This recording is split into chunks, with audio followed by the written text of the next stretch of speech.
It's 3 to 4 feet taller than reality. Its ropes are red, white, and blue. Its platform is blank stretched canvas. They say it's built for a man. There's room for my competitors and I. There's corners and centers, punches and knockouts, blood, sweat, and tears. Entrepreneurship is a boxing match. But we, the women, know how to stay light on our feet. We slide past insecurity. We shuffle through sexual harassment, me too. We duck, then jab, then land, and suddenly, the predefined role of woman calls our name. Wife, mother, feminist, auntie, babysitter, nasty woman, pow. Right in the kisser. I fall. Face against platform, I heard my ego crack when I realized that my male competitor has more mirrors in his dressing room. You're a woman. This is not your place. The referee counts down. You don't belong here. VCs fund people who look like them, and I don't look like them. I didn't learn how to box in school. My parents are not boxers or coaches. My life is just a corner. 8, 7, 6, I breathe. This game is rigged, but fuck that. I'm the only species on earth that can bleed for a month and not die. I am badass. Even if I bow out and get a corporate job, I would still make less than the man who would scrape my remains from this platform. 5, 4, 3, get up, girl. Pin a Nike commercial to your memory. Remember that you don't get in where you fit in. You fit in until you get in, because fitting in is about character and getting in is about access. You're already in the match. Get up. Bite the hand that feeds you, boy. Burn the bridges you never want to cross again. You got this. Slide, duck, jab, land, and remember that you know how to stay light on your feet. Welcome to the Black Girl Ventures Pitch Competition. I am Dominique Townsend, BGV alumni and founder of We Optimize Work, and you are watching the BGV Equilibria Pitch Competition. It's the largest competition for Black and Brown women founders, combining the premise of Shark Tank and Kickstarter to give you an opportunity to be a part of an entrepreneur's journey. The idea for BGV Pitch actually comes from Black history. In the early 1900s, during the Great Migration, white landowners raised the rent and Black people threw what's called a rent party, where admission fees helped people stay in their homes. Now, these were not just any parties. You had people like Langston Hughes, Fats Waller, and Duke Ellington helping with these events. Now here we are, our ancestors' wildest dreams, providing access to capital through engaging the community. You will watch 8 awesome women pitch their businesses to a set of judges. Each participant gets 3 minutes to pitch. The judges do not determine the winner. You are the power. You will vote for the pitch you favor at www.razorify.co. Participants will win a mix of capital from the audience, capital from our sponsor, and the BGV Startup Package, which includes access to an accountant, business coaching, Salesforce Essentials, Google Cloud credits, HubSpot for startups, and more.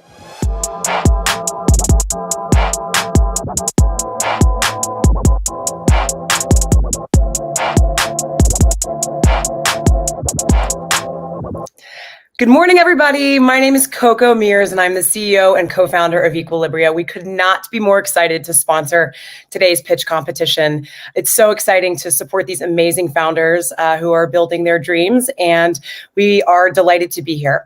Equilibria is a CBD company for women, so this is deeply tied into our mission. And a fun fact about me is I was a dancer all the way through college, a ballet dancer. So sometimes I think entrepreneurship is a little bit like improv. You're on stage, often making it up as you go. So really excited to support these creative founders. Thanks, Coco. Delighted to be here. My name is Amanda Lanner. I'm the CEO of an HR tech company called Jellyvision in Chicago. A fun fact about me, my favorite entrepreneur is actually my brother, who is a Grammy award-winning music producer. And good morning, everyone. My name is Jason Jones. I work for T-Mobile as a director of marketing. And a fun fact about me is that I used to work in production of music video sets and even made one for Salt and Pepper. And I'm excited to be here.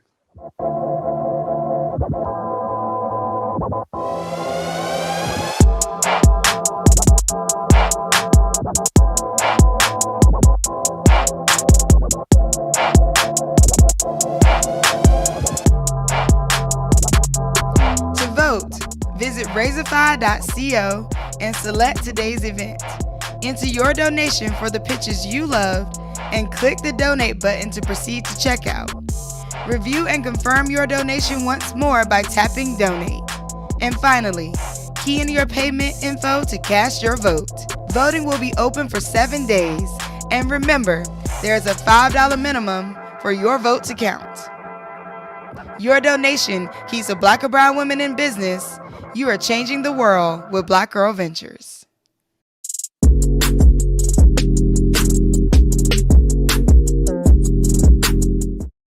Hi, nail friends. I'm Michelle Robinson. I'm the owner of Demi Blue, the vegan-friendly nail polish brand. Did you know that many nail polish products contain well-known toxins that have been linked to cancers? That researchers have warned us of these chemicals, better known as the toxic trio. That's formaldehyde, toluene, and DBP. All have been linked to carcinogens. Well, I wanted to do something about this problem after my mom was diagnosed with cancer. I watched my mom not have the ability to express her flamboyant personality through her nails because her nails created a sensitivity to those chemicals that were found in nail polishes.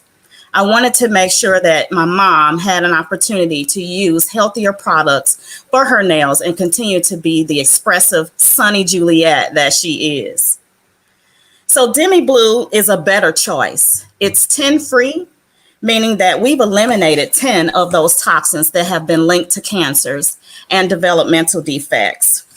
It has no animal-derived ingredients, making it vegan-friendly, and of course, it's cruelty-free. So why the name Demi Blue, you ask? Well, Demi Blue is a part of my legacy. I wanted to make sure that I created a company and a brand that my children could use, that my granddaughter could use, and not have to worry about the toxic chemicals. And blue is my favorite color.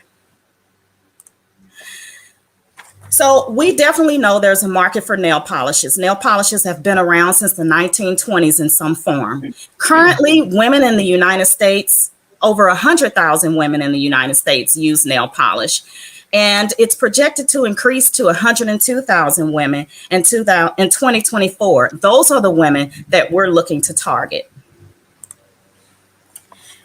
We are aware that there are competitors in the industry that have already made the decision to transition their products to vegan-friendly, cruelty-free, and even healthier choices. However, Demi Blue checks the boxes, nail friends. We check the boxes where our customers are seeking the healthiest nail polishes with the best looks and a contribution to social responsibility.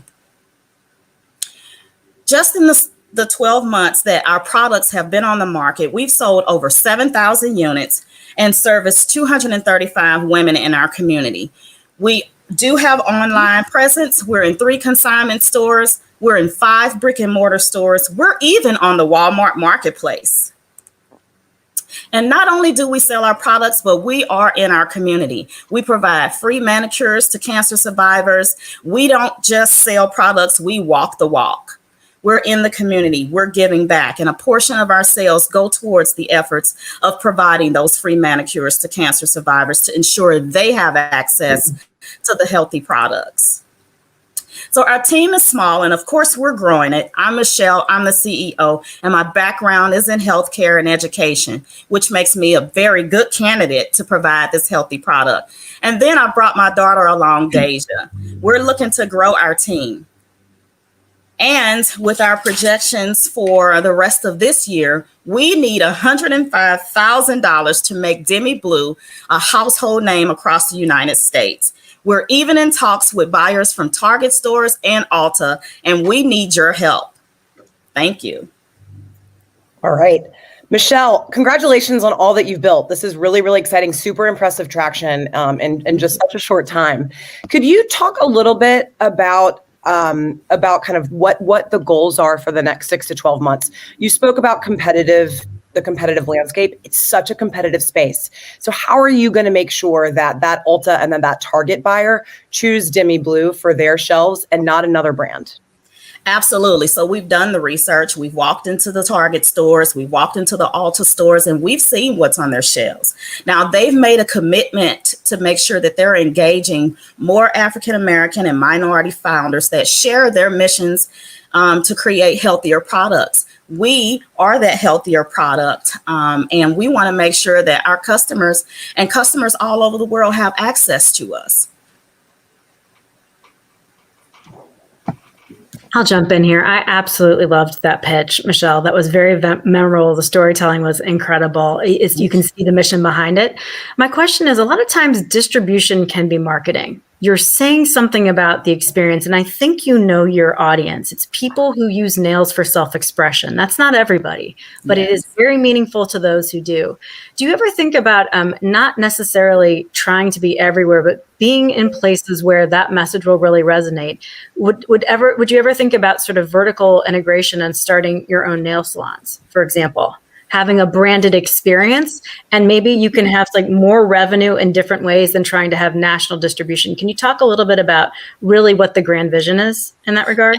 Absolutely. There is a grand vision, and I'm glad you brought that up. The initial idea was to make the product available, definitely to our health conscious community and definitely women who want a healthier product, right? And then in our future projections, we do want to expand. We started offering natural manicuring services using a holistic approach prior to COVID. Unfortunately, COVID prevented us from having that one-on-one engagement with our clients. Mm-hmm. So we had to cease that operation for a while. But we're looking to reintroduce those holistic manicuring services to our clients in a healthy environment by creating a mobile service where we can take our manicures to our clients in an isolated environment and expose them to not only the product, but healthier manicuring services. Michelle, I loved your pitch and the personal connection. I do think that definitely comes through, and it will resonate with potential shoppers.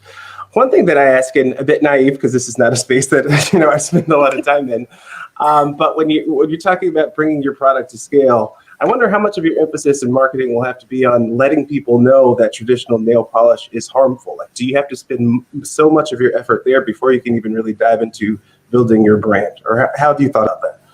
Absolutely. We're doing that now. We're creating a system where we're educating our potential consumers and our current consumers all across social media.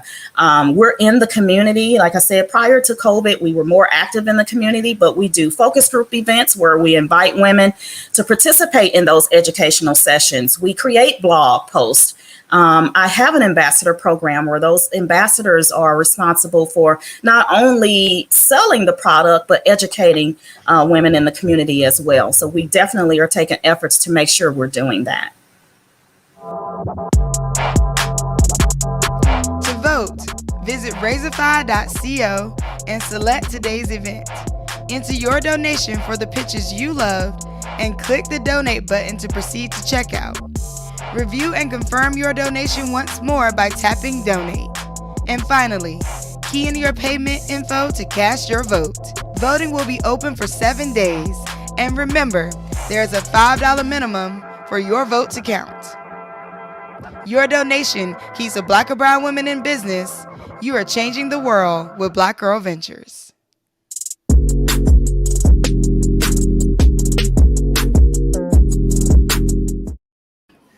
Good morning, everyone. My name is Melissa Lamar, and I'm the founder of Mel's Butter Blends. We are an all-natural personal care line that is made from raw ingredients like aloe, mango butter, and essential oils. And our products can be used by men, women, and children of various ethnicities. We're known as the home of the hair crack, and our mission is to keep it pure and simple. We create high-quality, full-body use natural products that are not water-based or mixed with synthetic ingredients. Now, I didn't decide to start this business. It really happened as a result of me looking for a product to moisturize my natural hair after deciding to transition from chemical products. And throughout my research and trial and error experimentation with products, many of the products I found that were geared towards natural hair were actually full of chemicals and synthetic ingredients. I couldn't find anything that really had any long-term benefits or moisture and styling benefits. Constant reapplication was needed, and I would be constantly buying more products. And then I realized that there's a lot of division in the personal care industry, with products being separated for men, women, children, ethnic hair care, and all of that. So I decided to focus on raw ingredients to find real solutions. As I started to make products, I really wanted to focus on purposeful ingredients. So I choose ingredients that have specific benefits for hair moisture and hair growth, and things to help with irritated skin conditions like eczema and psoriasis. And then I wanted to make sure that the products weren't going to be water-based or just shea butter-based like many of the other products on the natural personal care market. And then I wanted to make sure to keep it simple. Simplifying beauty routines is important. Multiple members of the family can use the same products, and that cuts down on product waste ultimately. So as I mentioned, the hair crack was my first signature product. I created it in 2015, and that was a moisturizer I was using for myself, and then I shared it with others, and it slow rolled into a business. And then I decided to incorporate in 2017 once it started to indicate that a business was forming from my hobby. Our revenue model is threefold. We have e-commerce sales from our main website, Amazon, and Etsy. We sell business to customer in person at local trade shows and expos. And we are working on our B2B distribution strategy. We have a few salon partners, and we are working on securing a partnership with Brown Superstores, who owns Fresh Grocer and ShopRite locations in the Philadelphia area. Our current traction is pretty solid, and we've been growing at a growth rate of 90% since 2016. We've sold over 10,000 units. We have over 5,000 social media followers across platforms. We've been able to win a few pitch contests and participate in accelerator programs as well. The market opportunity for this brand is great as we intersect between the wellness industry, personal care, and beauty and cosmetics, with a total available market of $1.4 billion. And we are hoping to capture at least $20 million of that. We are currently working on outsourcing production to a co-packer so that we can scale manufacturing and begin our retail distribution later this year. We want to raise $100,000 of working capital by August 2021 to scale production and build our sales team. Here are some of our awesome products, signature products being the Hair Crack and Hair Crack Remix that help stimulate hair growth and keep the hair and skin moisturized. We have about 300 annual customers online who have left awesome reviews on our website and on social media. And I'm thankful to have an awesome team behind me, a great sales team lead and social media team lead that helped me put together our promotional campaigns and sales strategies. I also have a great team of advisors who help me with everything from product formulation, strategic partnerships, to marketing. Thank you for your time and attention, and I hope that you will vote for the home of the hair crack. Melissa, great job. I'm loving these slides. I'm loving the thoughtful detail around the story about business and how you're going to grow it. I have a question going back to the 3 modes of distribution. Just for fun, let's say you had to pick only one. Which one would you pick and why? Well, business to business distribution is the best strategy for us as a CPG good.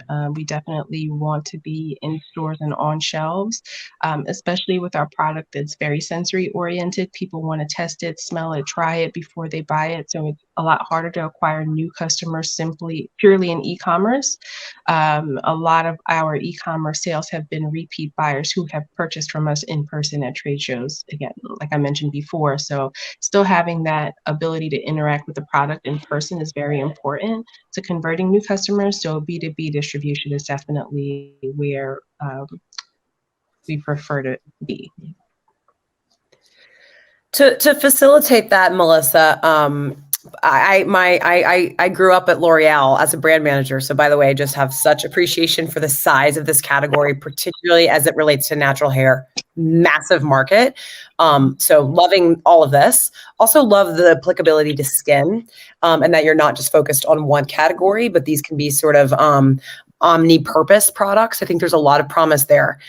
Let's talk margin, because whether you're going to go into distribution, B2B, or I did see something in there about a modern MLM, which I think is super interesting also, given trust-based selling, and like, it seems like the virality that a product like, it's named Hair Crack, right? There's some real love there.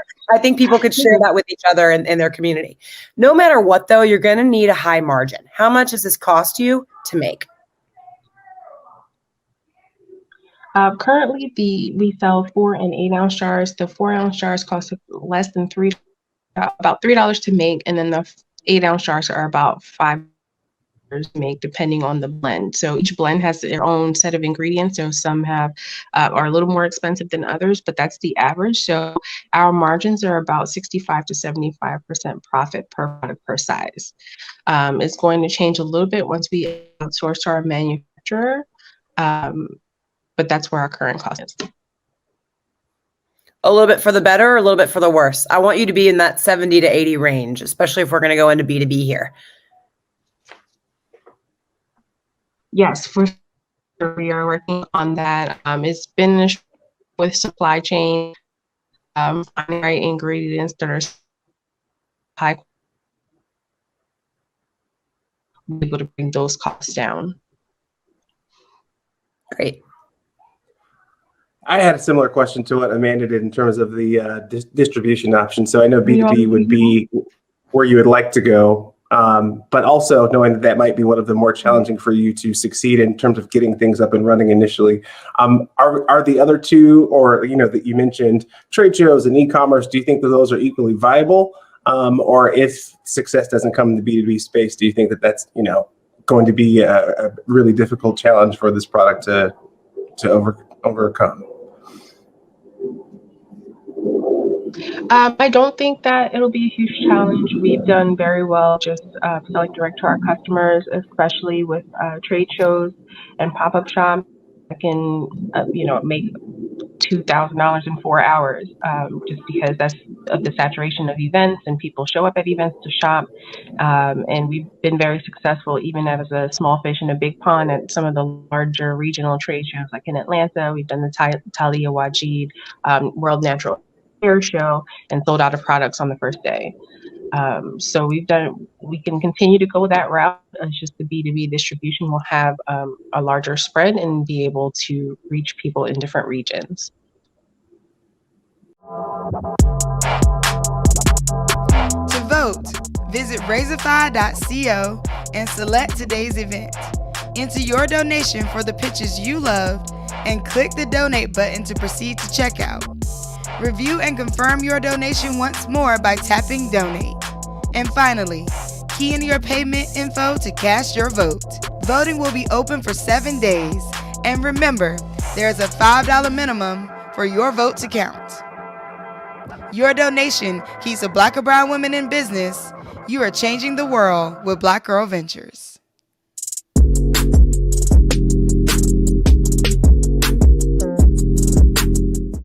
My name is Manisha Edwards, and I am the founder of Scent and Fire Candle Company. After my father was shot and paralyzed in 2017, I was his 24-hour caregiver, and it took a toll on me mentally. I was diagnosed with PTSD, seasonal affective disorder, and severe anxiety. I eventually turned to aromatherapy healing practices to help lower depressive episodes. Mental illness is prominent in minority communities. Only 35% of men and women consistently make time for self-care, and that percentage is significantly decreased within Black communities. Furthermore, only one in 3 Black adults in the U.S. who need mental health care will actually receive it. Mental health care is oftentimes stigmatized and looked at as a pricey privilege amongst minorities. To battle these statistics, we are providing green manufacturing, community, and technology to create access to clean fragrance and personal care alternatives, as well as an online platform with affordable resources and content on sustainable wellness practices to fight mental illness in marginalized communities. Our market share opportunity includes the $11.8 billion U.S. fragrance industry, as well as the $4.24 trillion global wellness industry and the $8 billion candle industry. Mm-hmm. We have a major advantage over our other eco-friendly fragrance brands by utilizing technology to enhance the aromatic experience for mental wellness. Scent and Fire is a tech-based manufacturer of eco-luxury scented candles and other fragrant consumables made from domestically sourced and raw recycled materials. Our products are paired with a mobile app that offers digital wellness, music playlists, and a safe community for those who suffer from anxiety and depression. Our current business model is direct to consumer, and our primary target buyers are men and women ages 21 to 65 who seek clean fragrances and eco-friendly personal wellness products for daily self-care regimens. Our products are $4.15 on average, and our retail prices range from $8 and $45. Our company launched in April 2019 and has since gone on to grow from my living room into a warehouse with a team of 5. Within 2 years, we have established notable partnerships, including collaborations with Showtime and Palmer's Cocoa Butter, and press features on Essence.com and The Today Show. We grossed over $150K in 2020, and we're expected to reach $250K by the end of 2021. We are in need of $100K to finish our app build beyond the MVP, acquire and retain customers, expand our product line, launch our reentry employment program for previously incarcerated and battered women, and hire new talent for production, marketing, and admin work to ultimately scale the brand. Thank you so much for your time and your consideration.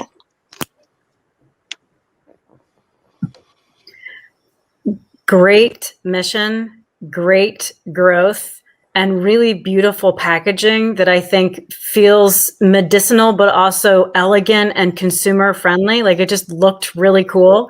Thank you. My question for you is, how are you going to acquire customers? What is your sort of an enduring, sustainable go-to-market strategy? It's a message worth hearing. How can you cost effectively get it to market? I'd love to hear about customer acquisition.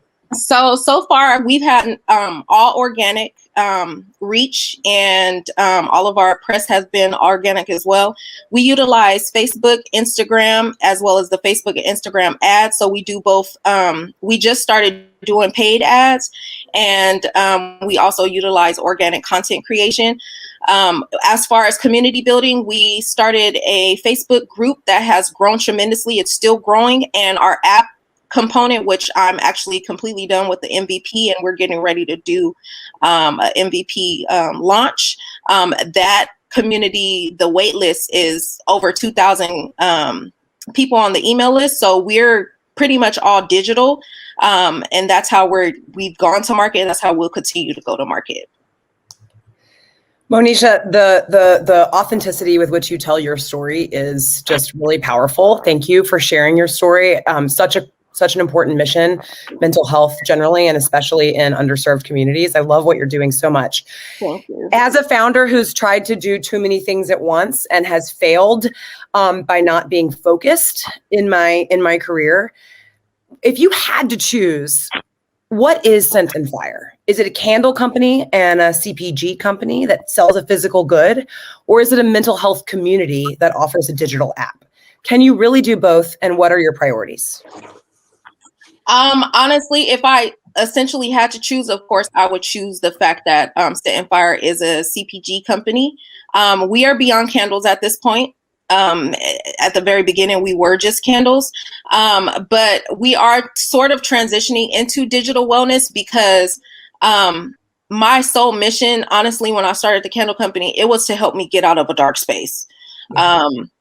And I feel that I don't want my company to just be the consumer product business where there's so many different candles and unisex organic fragrances that are on the market. I want to become a digital wellness company that essentially educates on how to take care of yourself when you're dealing with mental health issues. I wanted to echo, first of all, the look and feel of the packaging and all the products and the connection to your own story. Once again, I thought was phenomenal. I was looking for things that I would buy myself immediately. Kind of related to what Coco said. Long term, if you want to, build more of this community, but you also want to focus on the CPG, do you think maybe that's something that you could consider is focusing on the actual hard goods and connecting with someone who already has some of that space created in the digital platform, like a talk space or other places, and utilize the work that they've done as opposed to doing everything yourself and having a bit more focus? Yeah, and essentially that's what I'm trying to do. I created the app out of a need to house our playlists. A lot of our candles come with music playlists, and then some of us started creating like guided meditation and ASMR videos to go with, or ASMR audio to go with the candles. But essentially I do think down the line, it would be better to partner with someone or a company or organization who has already established that community component so that we can focus on our manufacturing. So yeah, I mean, going back to what the previous person said, I feel like I can do it right now because we're still growing. But once we get to major scale, yes, I do want to focus more so on our manufacturing and our product line. And by the way, I design everything myself. Everything that you see, all the branding, that's done by me, the website and all of that. Bravo. Very talented, Monisha. Thank you.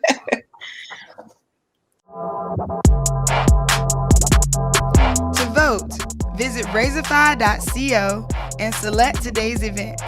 Enter your donation for the pitches you loved and click the donate button to proceed to checkout. Review and confirm your donation once more by tapping donate. And finally, key in your payment info to cast your vote. Voting will be open for 7 days. And remember, there's a $5 minimum for your vote to count. Your donation keeps a Black or brown women in business. You are changing the world with Black Girl Ventures.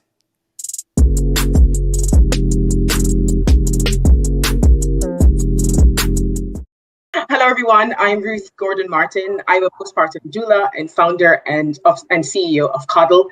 Coddle was born out of my own birth experience. I gave birth via C-section, which caused postpartum anemia, leading to blood transfusion. I struggled the first days home to replicate the care I got in the hospital. I read no book, nothing about the postpartum care.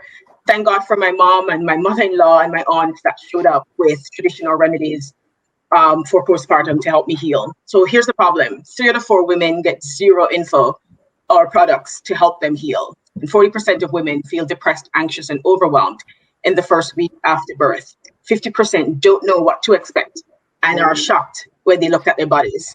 My solution is an organic plant-based recovery products, 5 products in a kit that's made by local artisans in New York City, made with the same healing herbs, and that's trusted by midwives for centuries.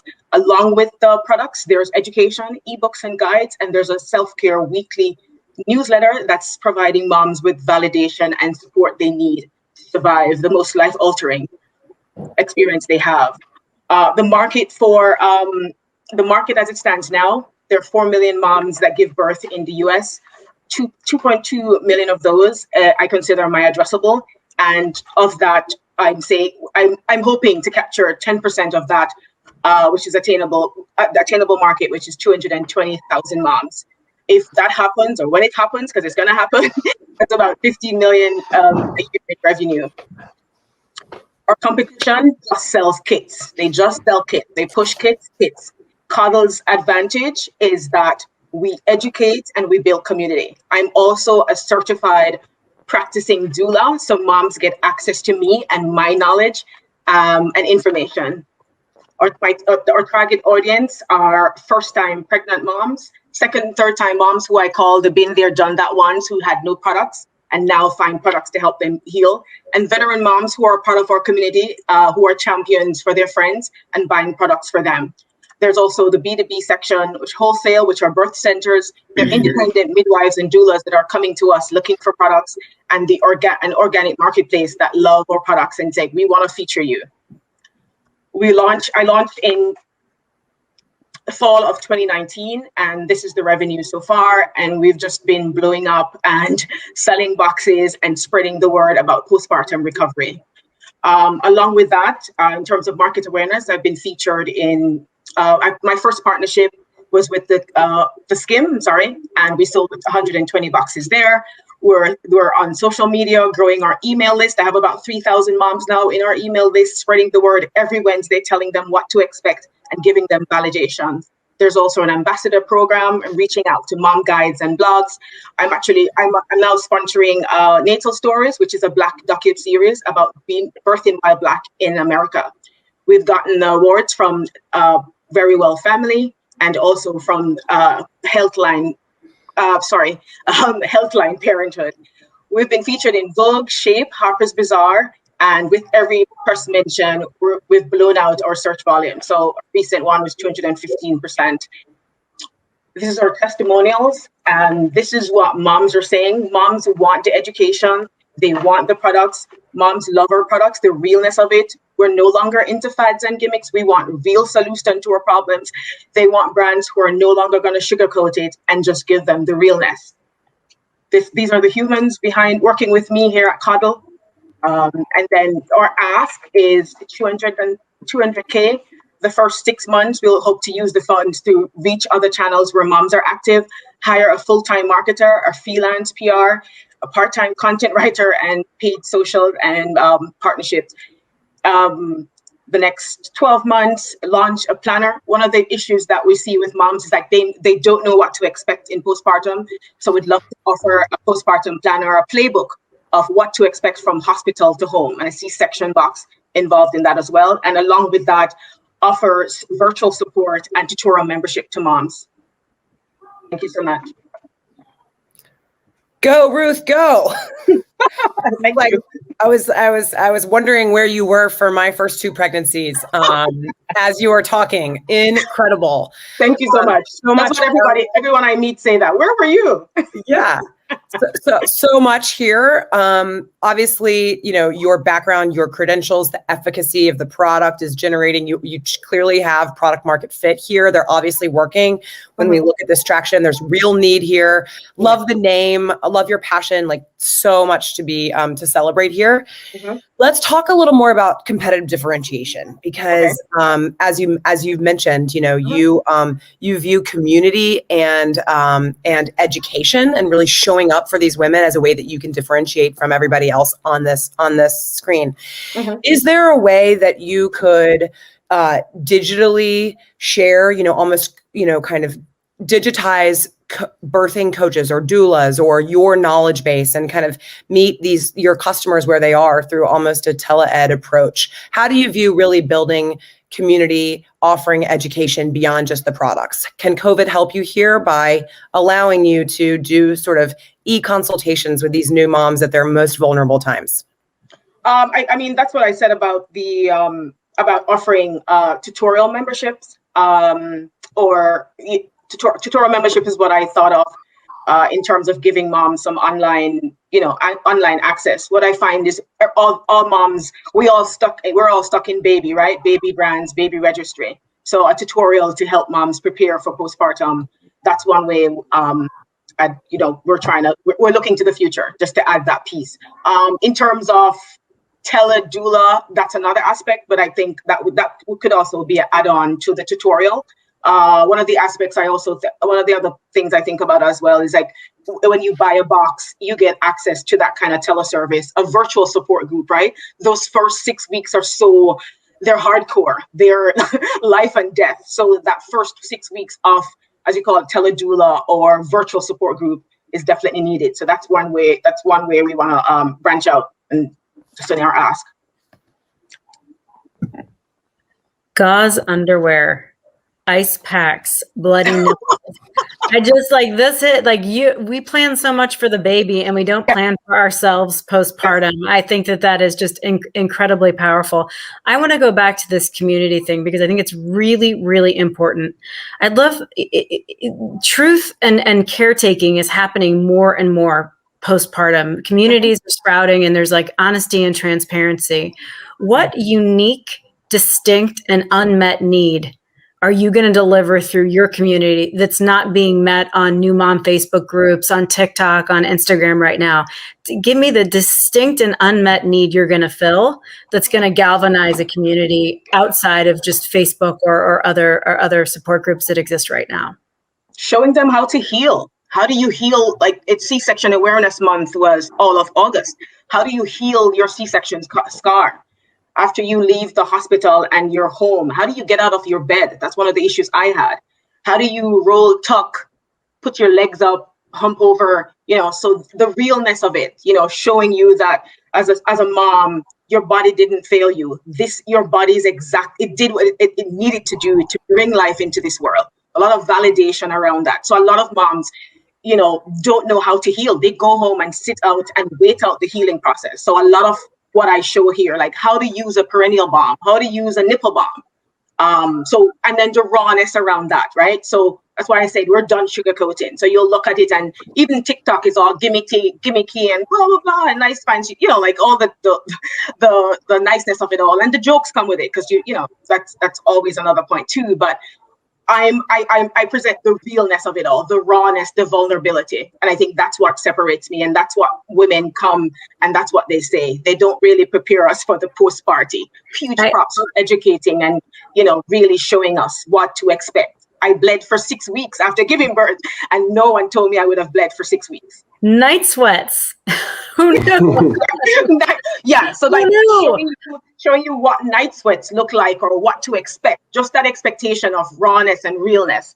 That's what I'm giving. And that's what I have that, others maybe shy away from, but I'm sticking with it. I would just say, hearing a lot of these things that my wife experienced too, also dealt with postpartum after each of our 3 children. It would have been great having a lot of these resources in advance. Yeah. I think the thing that's always challenging, like you mentioned, is a lot of times, before the baby comes, everyone's talking about the baby clothes and the wipes and all the super fun things. And that this is important. How do you mix the two? So that, people don't just want to hear about the horror stories, even though you need to hear them. But there's got to be a way, I think, where you're sharing with the excitement of the moment and also including the reality of what you're probably going to experience going forward. Do you think there's a way that you can do that? Or are you already doing that? Yeah, I am. I share, there's about 3,000 plus moms in my weekly newsletter. And the newsletter starts off by just saying self-care is more than bubble bath and facials. We share self-care, ways to self-care. So the beginning approach is you're pregnant, we're telling you how to self-care. And then we're carrying you on that journey all the way through, right? What's happening in the world of moms, what you should know about. And we're bringing you on that journey from you saying you're pregnant and self-caring. And, it's more than bubble bath, it's information. It's what you need to know. So carrying you on that journey all the way. And we're like, listen, this crap happens in postpartum. I love the nursery. I love all this stuff. I love the baby bag. I love the diaper bag. But this is the real. Get ready for this real read. And then I think the rub for me sometimes is how real or raw do I go? I don't want to turn off moms too much because some moms want the realness. Like, give it to me. Like, that's how I was. And others are like a little bit shy. So my in-between is kind of like to carry you on that journey. So if you go on the website, it's a newsletter at the bottom that says, join my newsletter. Let's hear about mom. Let's provide validation, support to women. Let's find out what's happening in the world of women and carry them along that journey. And bam, here you are, postpartum. Thank you. Congrats, Ruth. We need this. Thank you. Thank you so much. To vote, visit Razorfy.co and select today's event. Enter your donation for the pitches you loved and click the donate button to proceed to checkout. Review and confirm your donation once more by tapping donate. And finally, key in your payment info to cast your vote. Voting will be open for 7 days. And remember, there's a $5 minimum for your vote to count. Your donation keeps a Black or brown women in business. You are changing the world with Black Girl Ventures.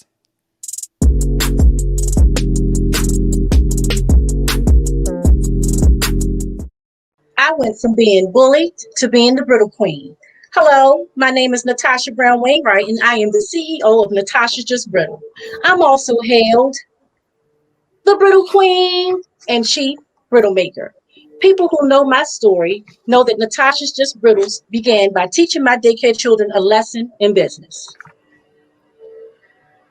But the origins truly began in the summer of 1983 when I tried to take my life because I was being bullied. My grandmother told me 3 things that would shape me into the woman I am today.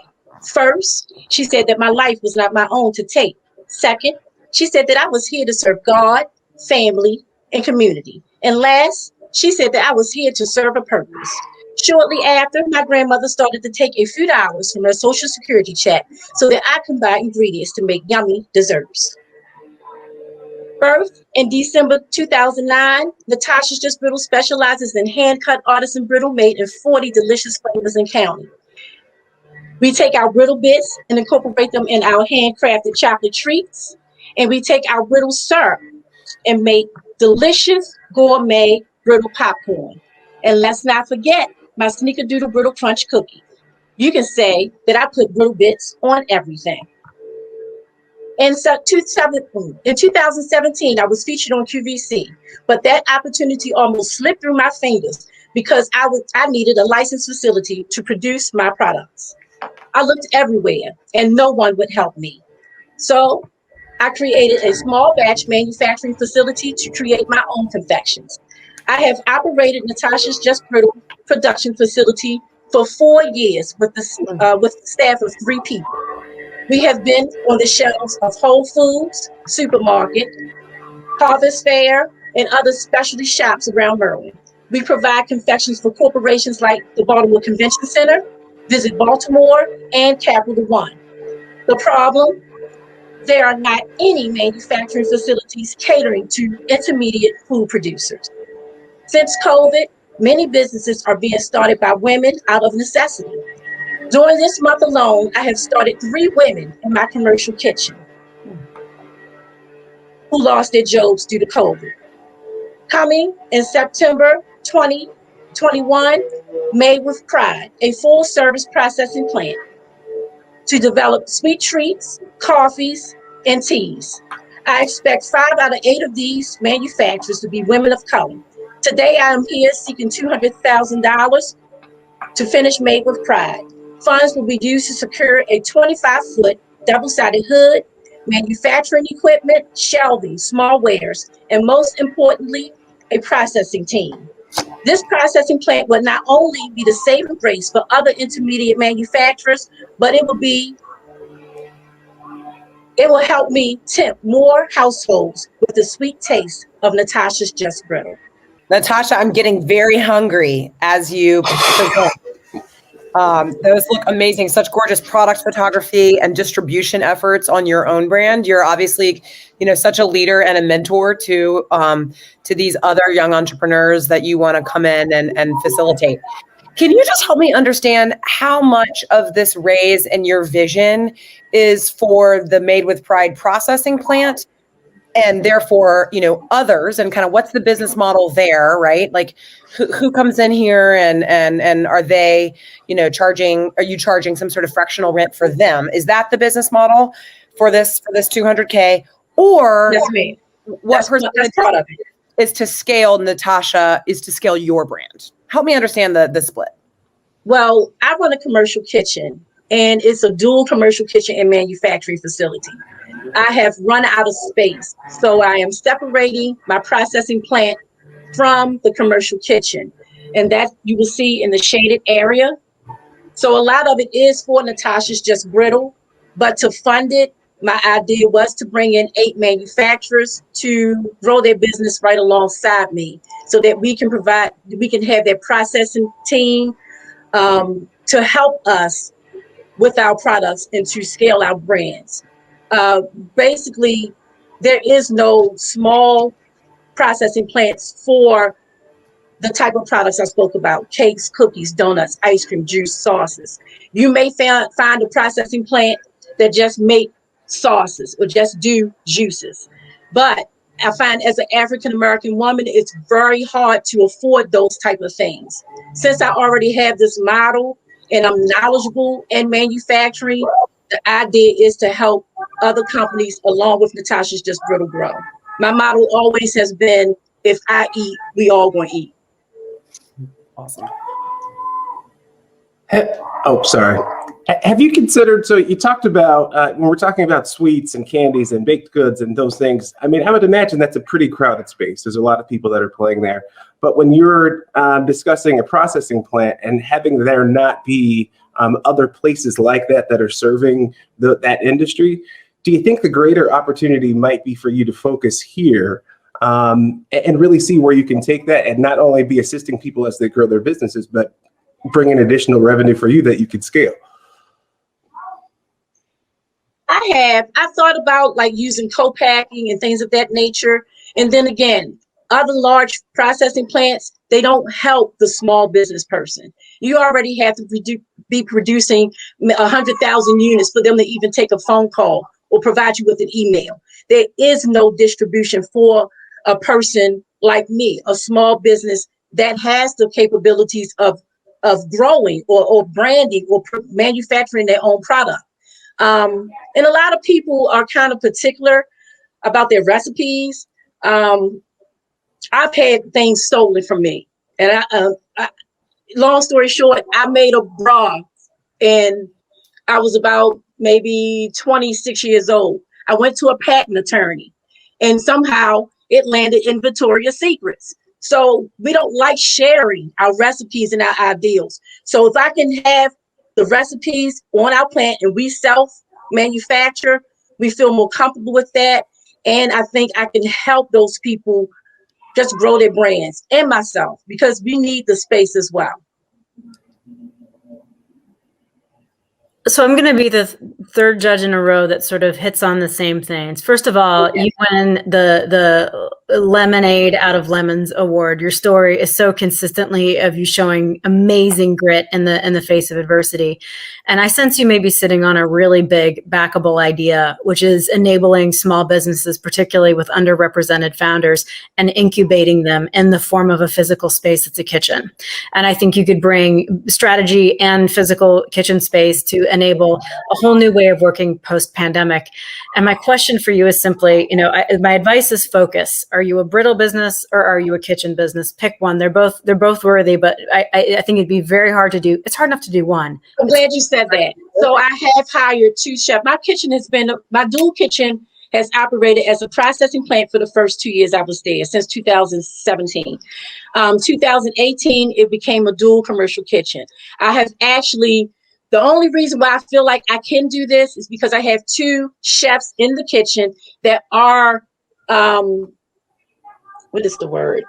experienced in doing the kitchen management and everything of that nature. So they will be taking over the kitchen. So I have 2 people taking over the commercial kitchen. My only focus now is the processing plant. That's in 5 years, I want to be a larger processing plant helping smaller brands. And this is it's backable schooling. This is my time to learn. So that's why I'm out of the commercial kitchen game. My question for you is, have you considered grants? Have you looked at grants instead of traditional fundraising? There are not-for-profits that will write institutional grants for exactly this kind of small business enablement. Yes, ma'am. That's the only reason why my business is here today. I have never secured any type of, I'm trying to get myself bankable.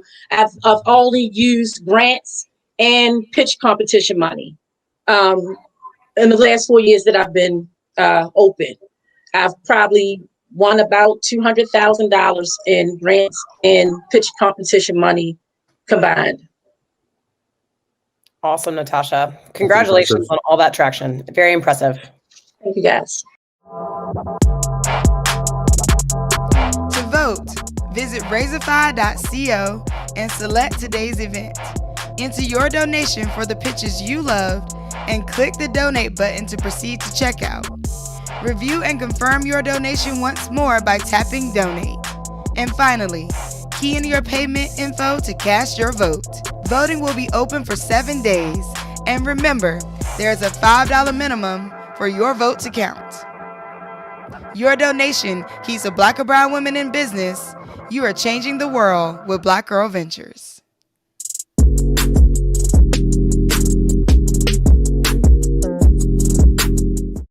Stress affects us all. However, there is no universal way that it affects our mind and skin. And the stress of this past year has actually manifested itself into our lives mentally and physically. I'm Symphony, founder of Lotus for Our Own. I launched this brand in 2017 after not finding products in the market that could truly integrate into my Reiki profession and yoga practice that supported overall well-being of the mind and skin, nor aligned with clean beauty. Since there is no legal definition for it, brands and retailers have varying standards and explanations, which cause confusion to consumers, added stress, and my goal is to clear that up. Lotus for Our Own is a clean skincare wellness brand that uses plant-powered ingredients infused with holistic blends that balance the mind and skin of consumers affected by stress without hurting the planet. My goal is to be the #1 trusted clean beauty brand that addresses overall skincare holistically to usher in a movement where holistic clean beauty becomes a standard instead of a niche. According to the Global Wellness Institute, the wellness economy is worth a little over $1 trillion globally, with the clean beauty industry being worth $22 billion by 2024. So it is rapidly growing with no signs of slowing down. 72% of consumers globally place an importance on purchasing products that are clean and healthy. I currently offer 4 yogi-inspired holistic essential oil blends, which are infused in 3 different products. Our lotion candle is by far the best seller as it provides a moisturizer in its solid form, a warming oil to massage into the skin when lit, or an aromatherapeutic fragrance to take throughout the home. I've been featured in Yogi Surprise that has 3,500 subscribers, Stationary Trends. I have a retail presence in 2 locations. I'm a recent graduate of a business cohort and was recently selected to partner with a local store that's featuring local brands making a local impact. Currently, our team consists of myself, founder and lead formulator, Amanda Williams, our freelance creative strategist and content manager, and our social media intern who will oversee our social media content. Brands in our competitive landscape claim to be clean beauty, but use ingredients that are derived through a chemical process or synthetic and or have limited use, which is what gives Lotus for Our Own an advantage in trending clean beauty. Despite a minimal downturn in 2020 due to the pandemic as it disrupted our distribution channel from in-person to online, my goal is to increase our online sales by testing out paid ads so I can gather data on my ideal customers, retarget potential customers, and evaluate ways to use that data to drive a digital marketing strategy. I'm a solopreneur who has been bootstrapping this business by myself, and I'm asking for $150,000 for operations, branding, and marketing. Thank you. I love the term solopreneur, first of all, and your presentation was great. One of the things that I think is really interesting, essential oils, aromatics, all these things, it's a crowded space. But I will say, when I saw the lotion candle, I've never heard of anything like that, and I think people will be extremely excited about it. Do you have other products in that space? Because that's truly unique, and I think that alone could be something, a gateway that could lead you into so many different pathways of success. So there are, but it's very limited because when people think of a candle, how do I say it? It's almost like them processing. So when you say lotion candle, they're still thinking candle to put through the air, not really for the bottle, even for the body, even though they take a regular candle and ask, can they pour it on their body? So the market is really small, but really big at the same time because there are many people who want to do it. It's just a matter of educating them and how to use it and showing them as well. I'm gonna double click on that. I don't know if you saw my face, but I was like, "What?" I get that as like a self-care moment. I think that this is a very crowded space, and it's very hard to get to scale. And a lot of the biggest wins in the personal care space seem to come with new category invention. I mean, like body wash or 2-in-1 shampoo. It just drives a whole bunch of innovation. I can't help but wonder if you're sitting on something with a lotion candle. I've never heard of it. I get it. It's going to take education, but there's something about like, can you be the product inventor business instead of just building what's already out there and trying to have differentiation, because there's a lot of competition. So my question for you is, if you went back and you just said you're going to not provide a point of view, but you're going to in fact focus on just new and different product offerings, would that really change the amount of capital you need? Would that really change your go-to-market or how you're running your business? Because I think there's something very exciting in that new category. I've never heard of that before. I'm like, I'm gonna buy one and try it. Is there potential to push harder on that? So my intent is actually to be the Aveda of Calgon.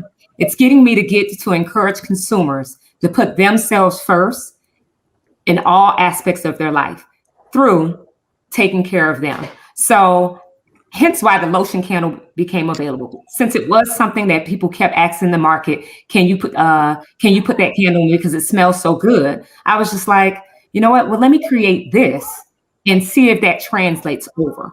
But it's more of it's a very deep central product, right? It's not something where generally when you're coming home from work, you're thinking about it unless you're already mentally in that space. So what my aim is, and what we plan to do through our marketing strategy, is creating that element. Again, like I said, I'm looking to be the Aveda of Calgon. So using some of those elements for people to really say, you know what, when I've gotten through with dealing with the 9 to 5, the kids, the chores, and everything else, I'm going to indulge in this very product right here.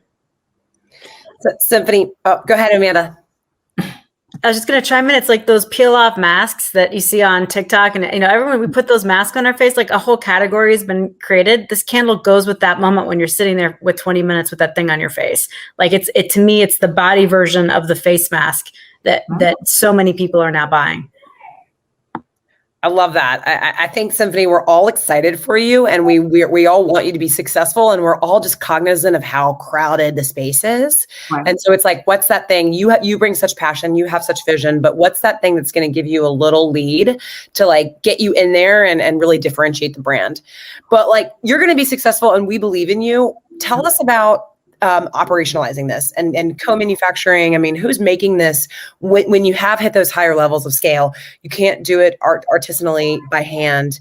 Can you scale this? Do you trust clean supply chain to build this at scale for you?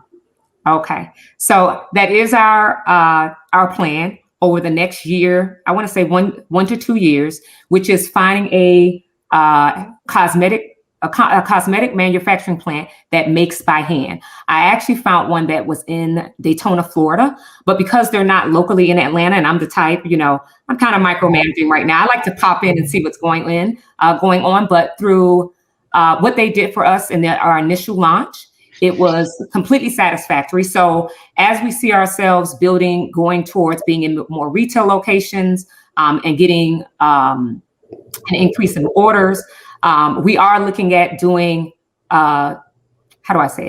delegating that part of fulfilling retail orders through custom manufacturing. But some things that are just small, I'll still be handling them in-house with a small team.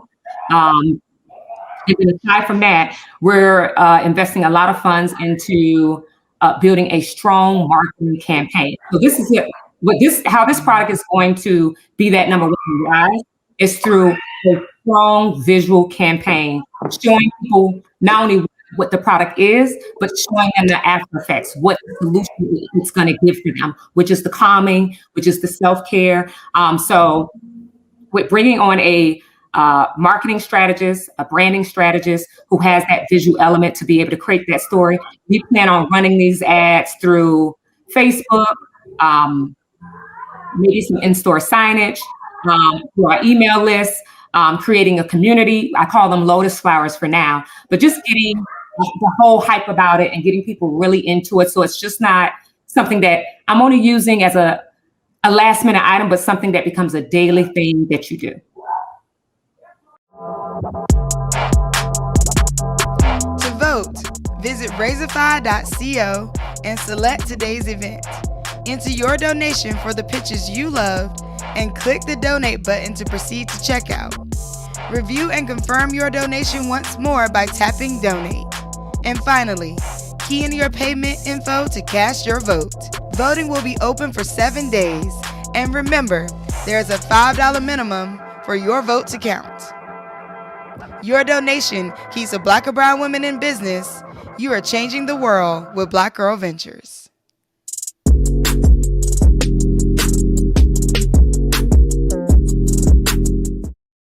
Uncomfortable Revolution is building an inclusive lifestyle brand where body positivity includes disability. Because disabled people are some of the most marginalized, 50% less likely to have a job, and almost 50% of people killed by US police have a disability. Adam Trammell was tased to death during a mental health crisis. Deaf people get shot because they can't hear hands up. It's good we're talking about policing when it comes to race, but a variable hardly mentioned is disability. And Adam's story could be my story. I too live with mental illness. So we decided to spark some conversation. We run an online magazine and shop focused on disability. Media representation is required for equity because we can't begin to talk about rights until people see us as human. We're reclaiming our humanity with our products, which are conversation starters on disability and inclusion. We have 2 goals: create a disability culture that celebrates pride and show that we're a vibrant consumer segment. There are 1 billion disabled people in the world with $8 trillion in discretionary spending, yet hardly anyone makes products for us. So our primary business has been B2C, targeting disabled people and their allies in the US. All our corporate customers are converted retailers, so our focus is to grow this business line and target DEI professionals. There's increasing demand for custom printed t-shirts from both retailers and corporate buyers, expected to grow to a $7.5 billion market by 2028, with North America at 20% market share. Where we outpace our competitors is our combo of high aesthetic messaging that taps into the zeitgeist and mission. Our customers less concerned about the shirt than what's printed on it and who printed it. And the feedback is incredible. I got a message from a police officer thanking me for tools to confront biases. Messages like this one show us that what we're doing is not just wanted, but needed. People even thank Facebook for our ad. No greater testimony to product market fit than that. And so we're at a proof of market stage now. We did a Facebook ad spend in February, and we're at $160K in revenue year to date with a $57 average cart value and a 2.5% conversion rate, where 2 to 2.2 is industry average. We're also stocked at a campus bookshop and a Black hair salon, and we're talking to 2 disability-friendly cafes and Starbucks. I'm an MIT alum, and my co-founder and I have a combined 20 years design, marketing, and management experience. Dr. Wendy Ross, former CNN hero, is our champion, and Chid Liberty, who founded Africa's first fair trade apparel manufacturer, is an advisor. Our ask is $150,000. We'll use the money to move from print on demand to a fulfillment partner so we can increase our margins and control quality, which affects repeat customer rate. We'll also expand our customer acquisition strategy and make a part-time e-commerce hire, and we'll contact a customer service partner. When people tell me they need my product, I pay attention. We're serving a market that's been routinely excluded. And more than a brand, we're building a movement, and we want you to join us.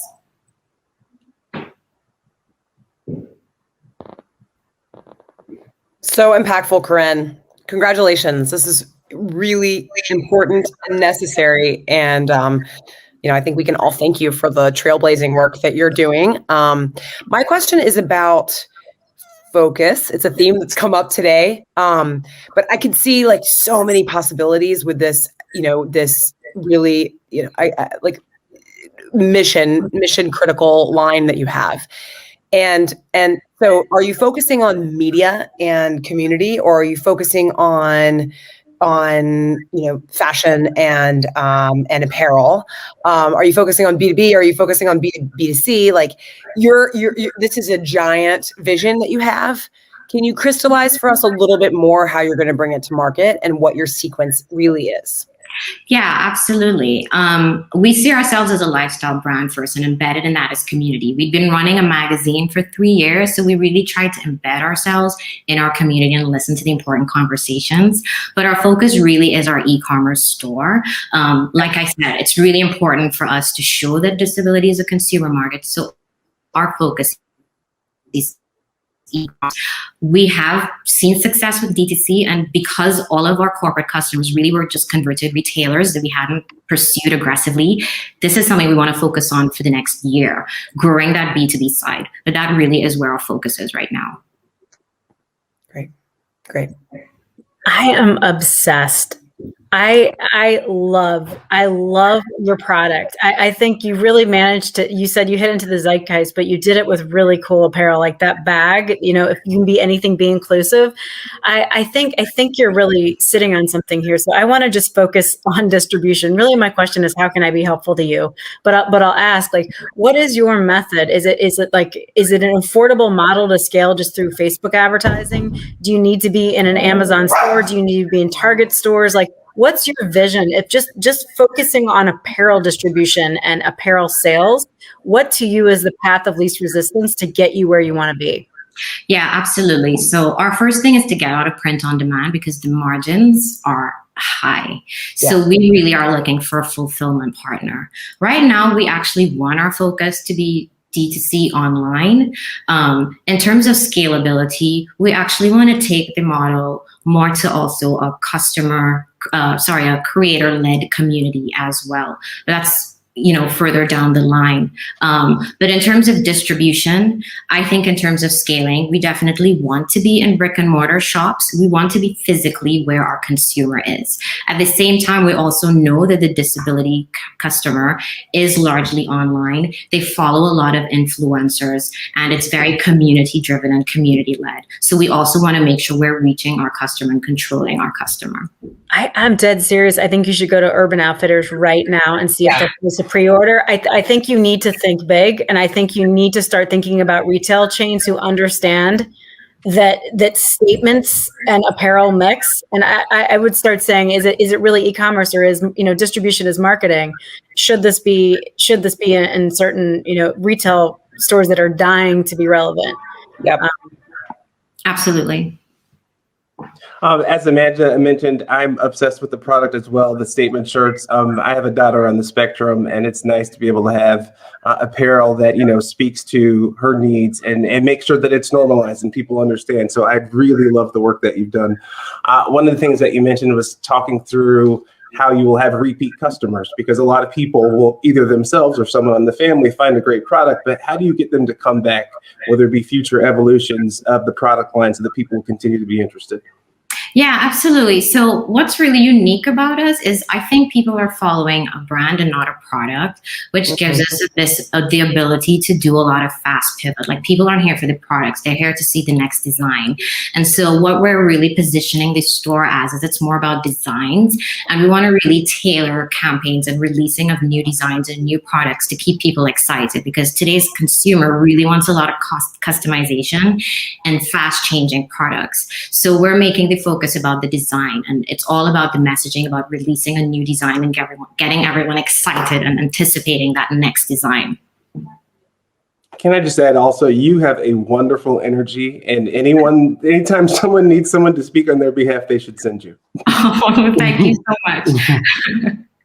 You can tell that you guys have a extensive experience in design also, Corinne. The presentation was really polished and professional. So congratulations. We all want to help. Thank you so much. Well, I'm open to help.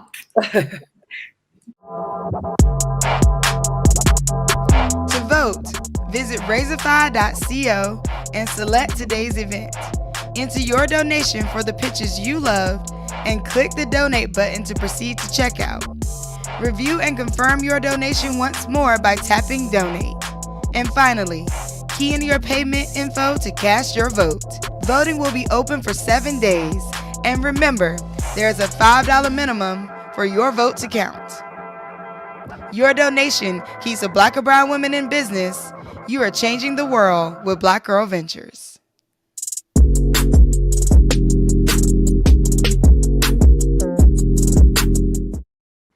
Hello, my name is Kelly Williams, and I'm the founder and CEO of Curacao. We are a non-toxic skincare company dedicated to giving parents and caregivers alike the peace of mind in knowing there is an organic and effective option to cure unwanted diaper rash. Diaper rash is a pain for the entire family, especially when you have a child with very sensitive skin. My daughter, Juliana, had consistent bouts with diaper rash as a toddler. Food intolerance only exacerbated her skincare issues, and it was very difficult for me to find a non-toxic solution free of dyes, fragrances, pegs, parabens that also provided maximum strength bump protection, and Curacao was born. I developed Curacao as a maximum strength diaper rash solution that is safe enough even for the most sensitive skin. We are made with 5 minimalist ingredients, a label parents can read, understand, and have confidence in. The benefit of our product is its ultra-rich, thick, shielding consistency. The product is formulated to adhere to the skin, stay on, and survive diaper changes, providing maximum strength protection for your baby's bone. Curacao is the only BIPOC-founded, operated, organic diaper rash brand sold in prestige and mass retail. We are also clean. We're free of synthetic ingredients, dyes, artificial fragrances, and other toxic ingredients, making our brand safe for sensitive skin and distinguishing us from our competitors. The diaper rash industry is a $5 billion industry, of which 50% is a serviceable, available market. There is a growing focus on natural products, specifically from BIPOC brands, and this positions Curacao for a $20 million serviceable, obtainable market. We are currently sold direct to consumer via Curacao.com and on Amazon.com, where we rank on the top page for organic diaper rash paste. We're also sold in prestige, where we sold out of our first purchase order at Nordstrom within 2 days. We have an account in the natural space at Whole Foods, and we were recently accepted into the Walgreens Ready for Retail Accelerator, where we pitched the retail and the opportunity for grant funding to support our first purchase order this summer. We are also currently located in small wholesale accounts, such as brick and mortar stores and clean beauty brick and mortar stores as well. The Curacao brand has seen some early traction. Within 12 months, we've served over 2,500 consumers. We actually launched in 2018, but due to a house fire that destroyed my personal belongings as well as all of my inventory, we had to take a hiatus until Q4 2020, where we relaunched with success. Shortly after our relaunch, we landed in Nordstrom, we got the Whole Foods and the Walgreens opportunities. So our expected revenue for 2021 is $250,000 with the ability to scale to $1 million in 2022 off of our first SKU. The future of Curacao is very bright. We're expanding our product line to include additional certified organic baby products. That includes 2 organic bath and body washes, a bath moisturizer, as well as a baby bath oil. We are fundraising $500,000 to support our direct-to-consumer marketing efforts, and that includes Facebook, Instagram, and Amazon PPC ad spend, as well as our retail expansion, inventory to expand our full line into Whole Foods as well as into Nordstrom, and advertising dollars to essentially support these launches. And lastly, digital and marketing support. We have a lean team made of 3 people, and we are so grateful for the opportunity to pitch to you because we know that BIPOC founders are growing in many retail categories, and we are significantly underrepresented in the baby space. And we know that with your growth and partnership, our team can take Curacao to the next level and service many more families. Thank you.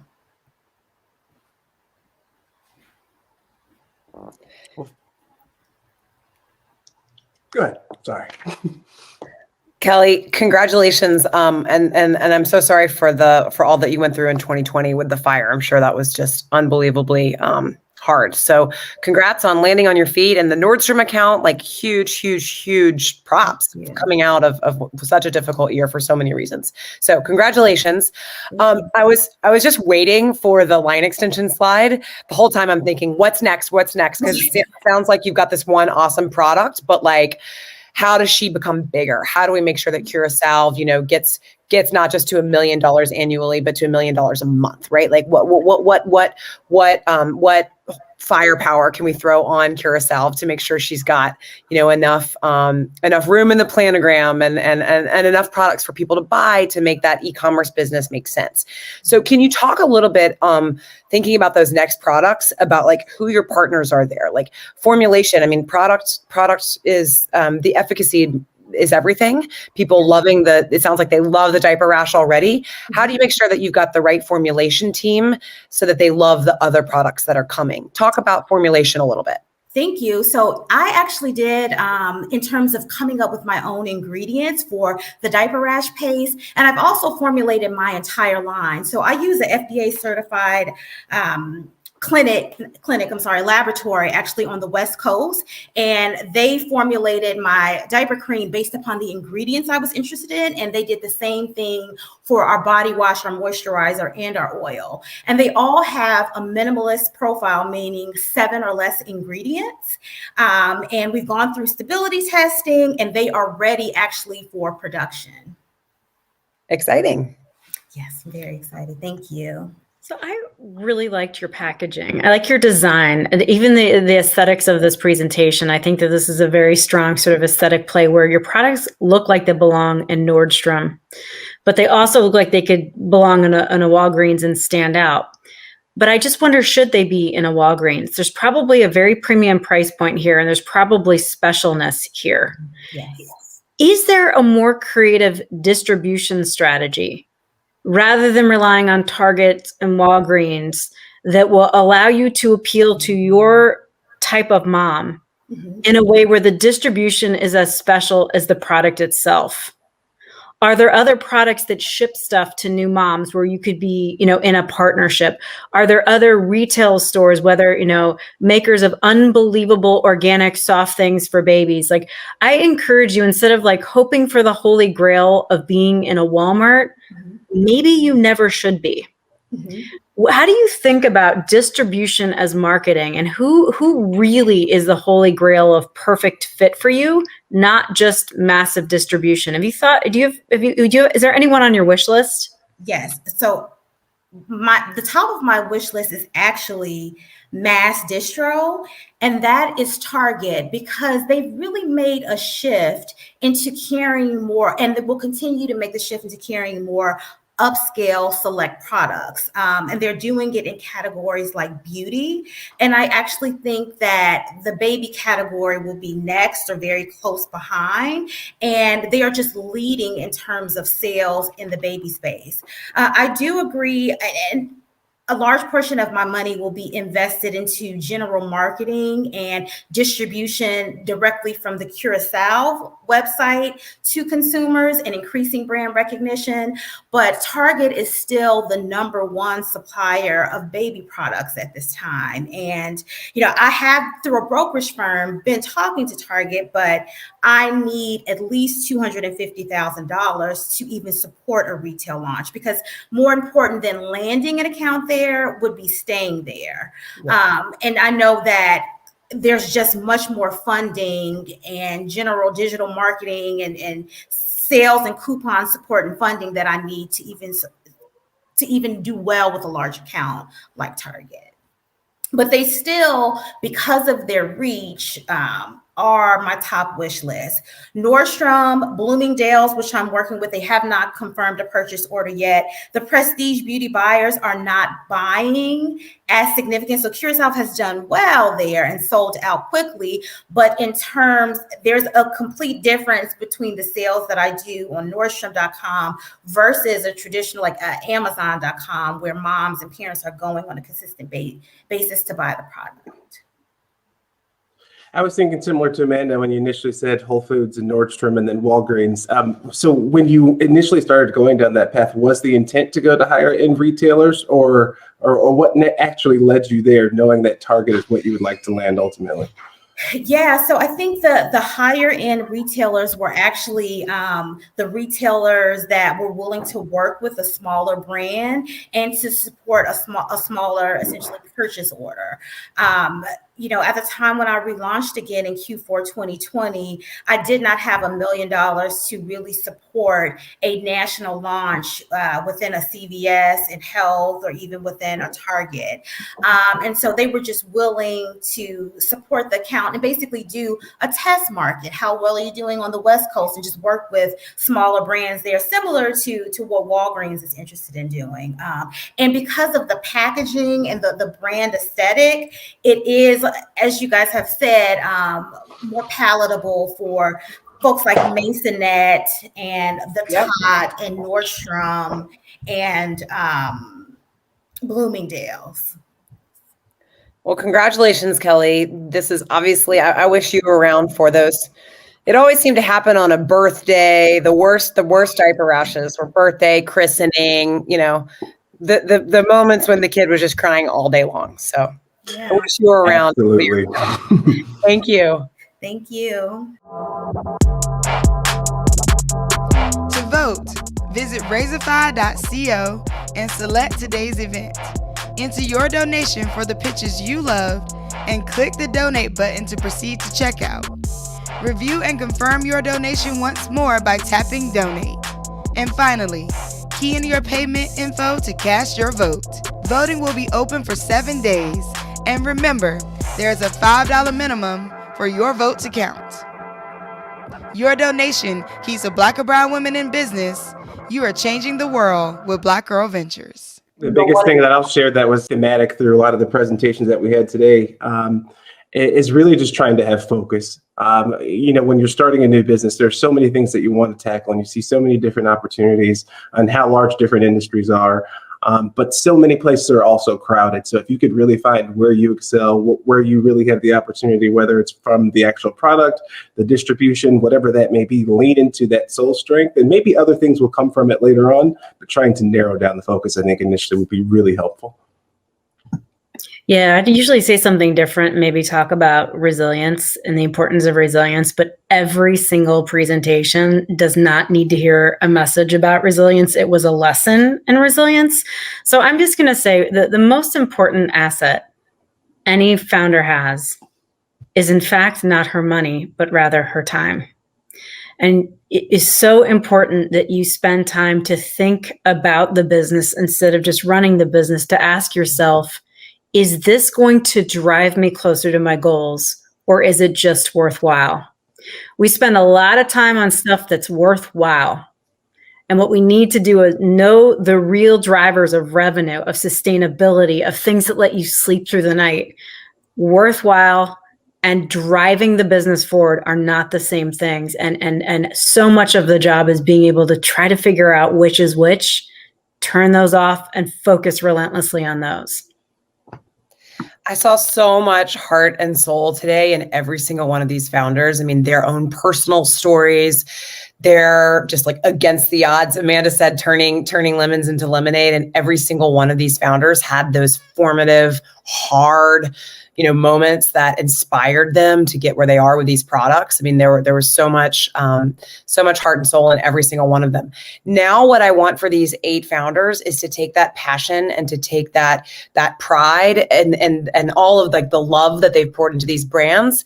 And if their goal is scale, if their goal is monetization, now I think it's time for all of these 8 incredible founders to focus really on customer acquisition or distribution to nail the business plan. So I think that's like the next level for all these founders. It is always harder than you think to acquire a customer. It's always more expensive. You think one channel is going to work and then it doesn't, and then the next one doesn't. And so it's just relentless pursuit of channels and of acquisition strategies, and then leaning into retention marketing to get them to come back, which ultimately translates to profitability. So props for these incredible breakthrough brands. Many of them have already demonstrated an up into the right curve. And now I think it's just really, I would advise all the founders to focus on customer acquisition and building that sales funnel. What's up, y'all? I'm Shelly Bell, the founder CEO of Black Girl Ventures. Thank you for watching another BGV pitch competition. You know what to do next. Go to Razorfy.co to vote with your dollars for the pitch that you favor. That's right. That's RAISIFY.co to vote for the pitch that you favor. Your vote will keep a Black or brown woman in business. You are changing the world with Black Girl Ventures. To vote, visit Raisify.co and select today's event. Enter your donation for the pitches you loved and click the donate button to proceed to checkout. Review and confirm your donation once more by tapping donate. And finally, key in your payment info to cast your vote. Voting will be open for 7 days. And remember, there's a $5 minimum for your vote to count. Your donation keeps a Black or brown woman in business. You are changing the world with Black Girl Ventures.